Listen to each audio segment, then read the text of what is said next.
Hello friends, आज हम topic discuss करें क्लास 10 से और जो चैप्टर लिया है लीनियर इक्वेशन। आज हम एक ऐसा क्वेश्चन सॉल्व करने वाले हैं जो सीबीएसई के स्टूडेंट्स तो बहुत मुश्किल है कर पाएंगे, क्योंकि जो कंसेप्ट रिलेटिव स्पीड का इस क्वेश्चन में हम यूज करेंगे वो सीबीएसई के सिलेबस में है ही नहीं। रिलेटिव स्पीड का कंसेप्ट आपको आईसीएसई की बुक्स में तो जरूर मिल जाएगा, लेकिन सीबीएसई में ये कंसेप्ट सिखाया नहीं जाता, क्योंकि चैप्टर तो लीनियर इक्वेशन ही है। तो पेपर में क्वेश्चन आने का पॉसिबिलिटी बहुत ज्यादा है, आ सकता है, बहुत इंपॉर्टेंट है। ऐसे बच्चे जो सीबीएसई स्टूडेंट्स हैं और वो इस कंसेप्ट को जानते हैं, तो मुझे कमेंट सेक्शन में जरूर बताइएगा कि सर ये हमें कंसेप्ट पहले ही पता था। और जिन बच्चों को ये कंसेप्ट नहीं पता है उनको मैं अभी बहुत परफेक्ट तरीके से ये कंसेप्ट सिखाता हूँ। और इस तरह के रिलेटिव स्पीड वाले क्वेश्चन आप कुछ और अच्छे से ट्राई कर लेना। नहीं आता हो तो मुझे उसकी क्वेरी भेज दे। जैसे ये क्वेश्चन की क्वेरी हमें प्रकृति भट्ट जी ने भेजी है साहिबाबाद गाजियाबाद से। थैंक टू हर, क्योंकि इस तरह का कंसेप्ट सिखाना बच्चों को बहुत जरूरी है और ये कंसेप्ट तभी सिखाया जाता है जब इसकी कोई क्वेरी आती है, क्योंकि हमारे सिलेबस में तो ये क्वेश्चन मौजूद ही नहीं है। ठीक है, तो क्वेश्चन आपने स्क्रीन पर आ रहा होगा, मैं अपनी बुक से पढ़ता हूँ। क्वेश्चन कह रहा है two trains each 80 meter long passes on parallel lines. मतलब दो ट्रेन है, दोनों की लंबाई 80-80 मीटर की है और दोनों एक दूसरे को पैरेलली पास करती हैं। आगे बढ़ते हैं। If they going in the same direction, अगर दोनों एक ही डायरेक्शन में जा रही हैं, the faster train takes 1 minute to pass the other completely. तो अगर दोनों एक ही डायरेक्शन जा रही है तो जो फास्टर ट्रेन है वो 1 मिनट लेती है दूसरी ट्रेन को पास करने में। जबकि लिखा है कि if they going in opposite direction, लेकिन अगर दोनों एक दूसरे के विपरीत आ रही हो, मतलब दोनों एक दूसरे के ऑपोजिट आ रही हो, they overtake each other in 3 seconds, तो दोनों एक दूसरे को ओवरटेक कर जाती हैं 3 सेकंड के अंदर। Find the speed of the train in kilometre per hour. Kilometre per hour मांगा है क्योंकि पूरी वैल्यूज हमें मीटर और सेकंड्स में दी है। पूरी स्पीड हम क्वेश्चन में निकालेंगे तो मीटर पर सेकंड में, लेकिन लास्ट में जाके क्योंकि क्वेश्चन की रिक्वायरमेंट है तो किलोमीटर पर आवर में चेंज कर देंगे। तो चलिए क्वेश्चन का कंसेप्ट क्या है पहले वो देखते हैं। तो सबसे पहले क्या करें, दोनों ट्रेन की स्पीड लेट करें। अब दो ट्रेन कौन सी है भाई, फास्टर ट्रेन और स्लोअर ट्रेन की बात चल रही है ना, तो कैसे लिखेंगे, late speed of faster train कितना मान लिया, x मीटर पर सेकंड, क्योंकि पूरा क्वेश्चन मीटर और सेकंड की फॉर्म में ही है ना। फाइनल में हमसे कह रहा है कि स्पीड किलोमीटर पर आवर में निकालो, तो वो तो बाद में चेंज कर देंगे। तो ऐसे ही let speed of slower train, अब पक्की बात है एक फास्टर ट्रेन है तो दूसरी स्लोअर ट्रेन ही होगी, जो कि हो गई y मीटर पर सेकंड। अब ये क्वेश्चन रिलेटिव स्पीड का है, इसके लिए दो कंडीशन का जानना जरूरी है। पहली कंडीशन ये कि दोनों ट्रेन या तो एक ही डायरेक्शन में ट्रेवल करें या तो वो ऑपोजिट डायरेक्शन में ट्रेवल करें, पहली कंडीशन। दूसरी कंडीशन जरूरी होनी चाहिए, तभी पहली कंडीशन यहां पर फिट हो जाएगी। दूसरी कंडीशन ये है कि दोनों ट्रेन एक दूसरे को पार कर चुकी हैं। मतलब क्वेश्चन में कह रहा है कि जब वो दोनों एक ही डायरेक्शन में ट्रेवल करें, दोनों का एरो एक जैसा बनाया ना मैंने, तो दोनों एक ही डायरेक्शन में ट्रेवल कर रही हैं, दोनों एक ही डायरेक्शन में है, तो 1 मिनट के अंदर फास्टर ट्रेन ने स्लोअर ट्रेन को पार कर दिया है। मतलब ये वाली फास्टर ट्रेन 1 मिनट बाद इससे आगे हो गई है, तो कह सकते हैं कि दोनों ट्रेन एक दूसरे को पार कर चुकी है, पहला कंसेप्ट। दूसरा कंसेप्ट कि अगर वो दोनों डिफरेंट डायरेक्शन में, मतलब ऑपोजिट डायरेक्शन में, एक इस डायरेक्शन में तो फिर एक इस डायरेक्शन में, तो क्वेश्चन कह रहा है कि 3 सेकंड बाद दोनों एक दूसरे को ओवरटेक कर जाती हैं, तो पक्की बात है ये आ गई इधर तो फिर ये वाली आ गई इधर। देखो फिर दोनों एक दूसरे को पार कर गई हैं। ये दोनों कंडीशन अगर सेटिस्फाई हो जाए कि दोनों ट्रेन सेम डायरेक्शन में हो या डिफरेंट डायरेक्शन में हो और दोनों एक दूसरे को पार कर चुकी हैं, अगर ये बात आपको पता चल रही है क्वेश्चन में, तो गारंटीड ये क्वेश्चन रिलेटिव स्पीड वाला है, जिसका कंसेप्ट बिल्कुल डिफरेंट है। चलिए स्टार्ट करते हैं। तो यहां दो केस बनेंगे, किस तरह से, पहला बनेगा केस 1। केस 1 क्या है कि when both the train, when both the train, सबसे पहला कंसेप्ट क्या दिया है कि they are moving in the same direction.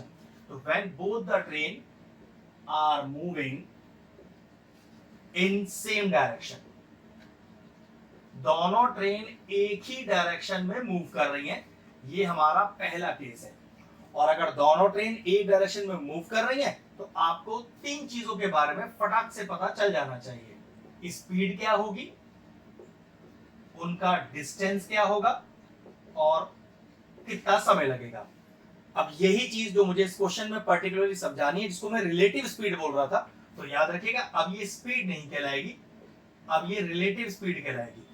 अब रिलेटिव स्पीड सेम डायरेक्शन में क्या होती है, ध्यान रखना, दोनों की स्पीड को सब्ट्रैक्ट कर देना, या फिर फास्टर ट्रेन की स्पीड में से स्लोअर ट्रेन की स्पीड सब्ट्रैक्ट कर देना।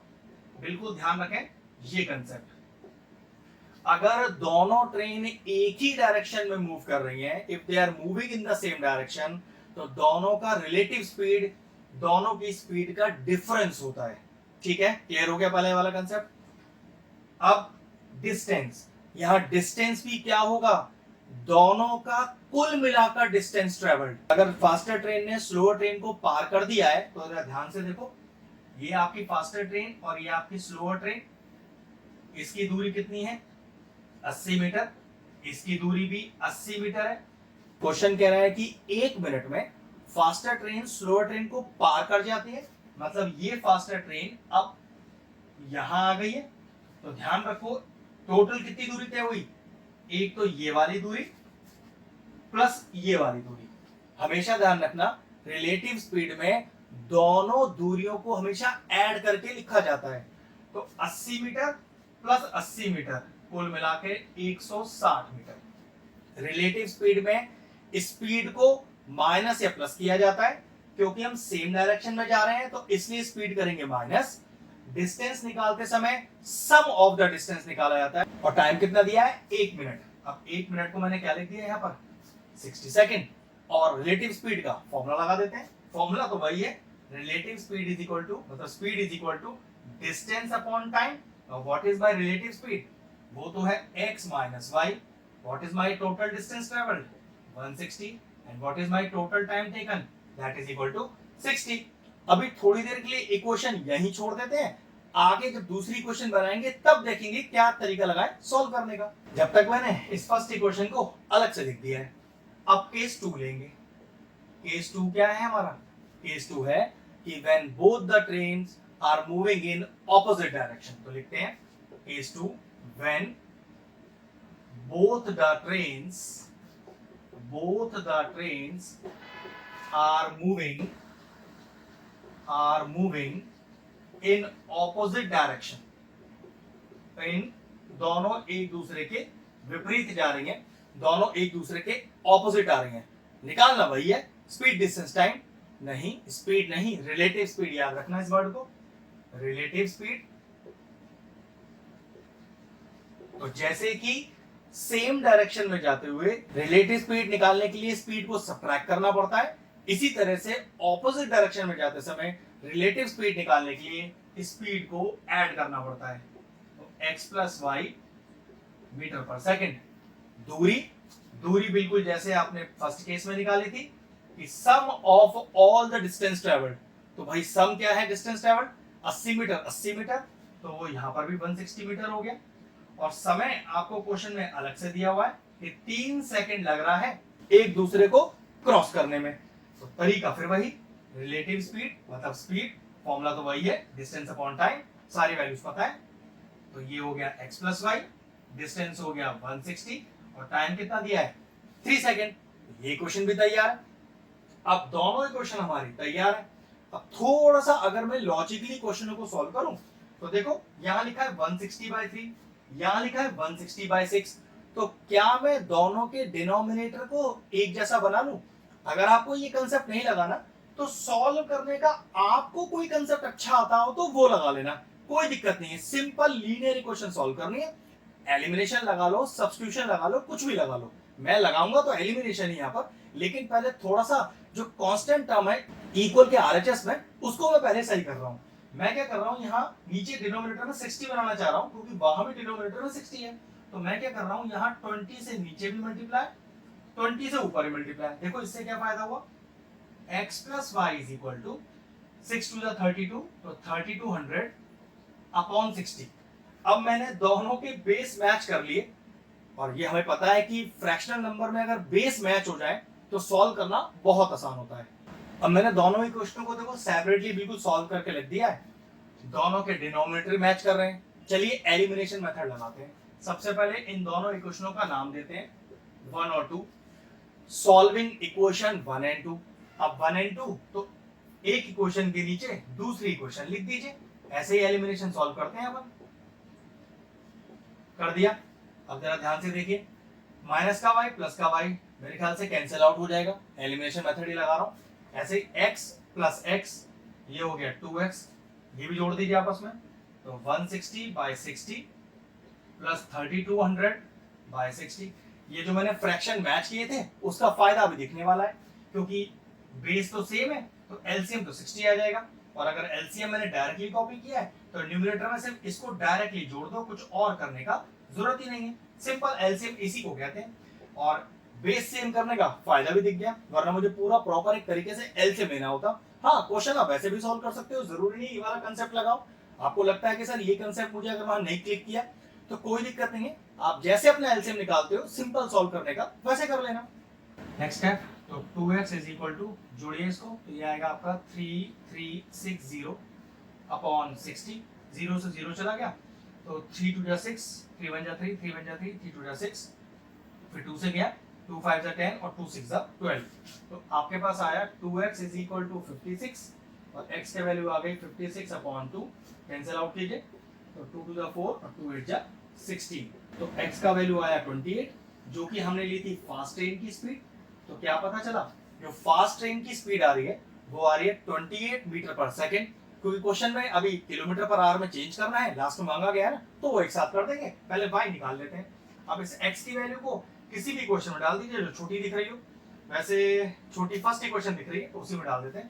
तो x की जगह डाला मैंने 28 माइनस का y is equal to 160 upon 60, 0 से 0 चला गया और भी कट जाएगा, 2 3 या 6 और 2 8 या 16, तो ये आ गया 28 माइनस का y is equal to 8 upon 3। Minus का y उधर ले जाइए, 8 अपॉन 3 को उधर ले आइए, तो 28 माइनस का 8 upon 3 is equal to y। चलिए एलसीएम लीजिए, तो 28 के नीचे 1 आ गया, 3 इसका एलसीएम आ गया, तो 1 में कितना मल्टीप्लाई करें 3 आ जाए, 3 इनटू ऊपर वाला नंबर मतलब न्यूमरेटर माइनस, फिर 3 में कितना मल्टीप्लाई करें 3 आ जाए, 1 इनटू ऊपर वाला numerator 8 is equal to y। Multiply कीजिए, 3 8 जा 24, 2 कैरी हो गया, 3 2 जा 6 और 7 8, माइनस का 8 upon 3 is equal to y। अब 84 में से 8 गया तो ये बचा आपके पास 76 अपॉन 3 मीटर पर सेकंड, जो हो गई y की वैल्यू। ये फ्रैक्शन आ गया है, डेसिमल में चेंज कर देना।